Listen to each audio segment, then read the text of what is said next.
All right, let's go up one level in not difficulty really, but maybe complexity. We've done problems where we've calculated the force in a given electric field. We've done problems in which that given electric field is due to a point charge.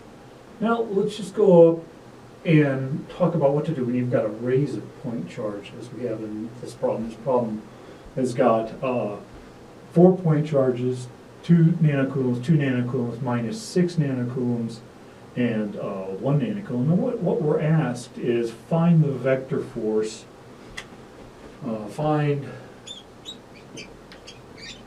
the vector force on this 1 nanocoulomb charge. Okay, that's the problem here. And here's what we're going to do. We're going to calculate the forces due to each one of these charges. Let me call this charge 0, 1, 2, and 3. And what we're going to do to solve this problem is we're going to go calculate F1, F2, F3. And by that, what I mean is the forces on this charge due to these three charges. And then we're going to find the net force, and the net force is just going to be the sum of the 3 forces here. That's going to be Fe. And this is a vector sum. This is the principle of superposition. And that's what's new in this case. It's actually very nice that the net force here, due to each one of these, is just the sum of the individual forces. And that's exactly what we've said we're going to do. So this problem, indeed, it's complex. I would call it a little bit tedious, because now we've got to calculate each and every one of these forces. Having done that, we've got a little vector sum to complete. So let's get started. I'm going to just calculate F1 and then go into hyper mode to finish this thing off, and come back then out of hyper mode and do the vector sum. So if I just deal with magnitudes, F1 is the force of charge 1 on charge 0. So by Coulomb's law, that's going to be the product of those two charges divided by 4 pi epsilon sub O divided by the distance between them squared, 5 centimeters. Okay? So if I'm going to just throw in the numbers, I've got 2 nanocoulombs times 1 nanocoulomb,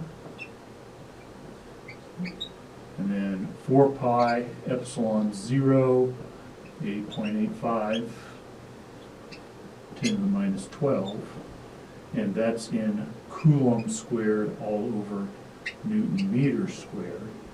Got to deal with the R squared. The R squared is 5 centimeters squared.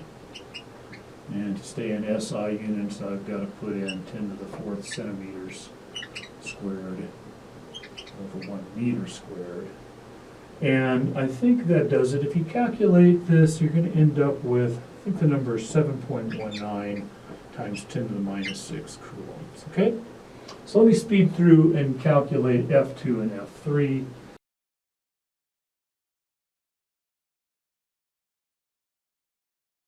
All right, so we've calculated the forces on this charge 0 due to each of these 3. Here they are. I see that I've written them down as coulombs when indeed they are forces, and therefore these are all newtons.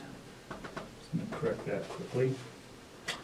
And let's finish the problem off by doing the superposition, which really amounts to doing the vector sum of these 3 forces. So if I go up to the top here and I draw Q0, Q0's got a force due to Q3, which we've called something like 7.2 micronewtons, okay, down in the 45-degree direction from the vertical.